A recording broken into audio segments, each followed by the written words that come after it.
So there's always a lot of mystique about wisteria pruning, and I'm not really sure why. It's actually really simple. So I'll show you today the summer prune, and then there's also a winter or early spring prune. There's always this strange idea that it's somehow really complicated, but actually it's really simple. So let me show you how. Really, there's only two things we need to think about. There's this long extension growth that the wisteria makes after it's flowered.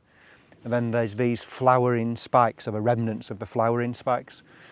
And so with the flowering spikes, it's really only a case of taking that off if it offends you. It's not doing any harm leaving it. But if you just think it looks better without them, then you can go around and cut all of those off. But the key thing is to reduce this long growth. The reason we do that is it's really taking all the energy from the developing buds that will flower next spring. So what you need to do is you cut this by about 2/3, so down to somewhere about there. Just simply take it off.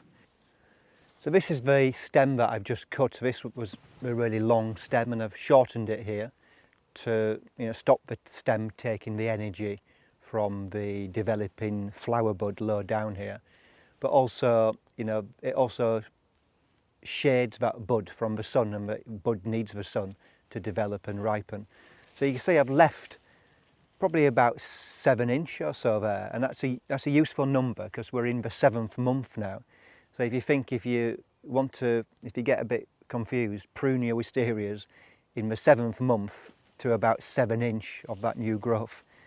And then in February, as I say, you'll come back, and this shoot here you'll shorten again to just a couple of buds. So the 2nd month, and this time you shorten it to 2 buds. So there's the flower bud that probably will send a flower spike next year. So that'll be a long white wisteria flower. The reason you do it to 2 buds and not just the 1 bud like really down there is you can get a frost in February, March, April time. So if you pruned it to there and then you get a frost and that bud then gets damaged with the frost, there's no 2nd bud to flower. So what you'll find, that little bit of cover will protect that bud, but this one might get frosted, which is fine because then you can either just ignore it or you can cut it off, but this one's still good to go for flowering in May. These are the lovely long flowering shoots. You can see how long these flowers are. Incredible in May when it's doing its thing. And it's for me, I think it just looks better if you just literally just cut those off just there. You don't have to think too much. It doesn't matter if you go a bit harder or a bit softer.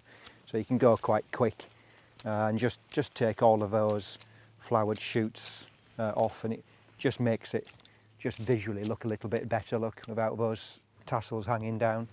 You can just go over quite quickly. So I'm just carrying on cutting all these flowered shoots off. What you'll come across sometimes is a seed pod. Now, usually we get more on here. I don't know why there's very few this year. So there's just a decision to be made with those. If you've got more, you might think that's an attractive moment of the plant. In addition to the flower, so you might want to leave it, but of course, the more seed pods you've got, again, the more energy you're taking away from next year's flowers. It's having to put a lot of energy into making those seeds. So I think on balance I would still remove them, but just it's up to you. Just think about what you want to see. There's more to do. You can see, I think the improvement for me, I would favour taking off these flowered shoots. It looks a lot better, I think.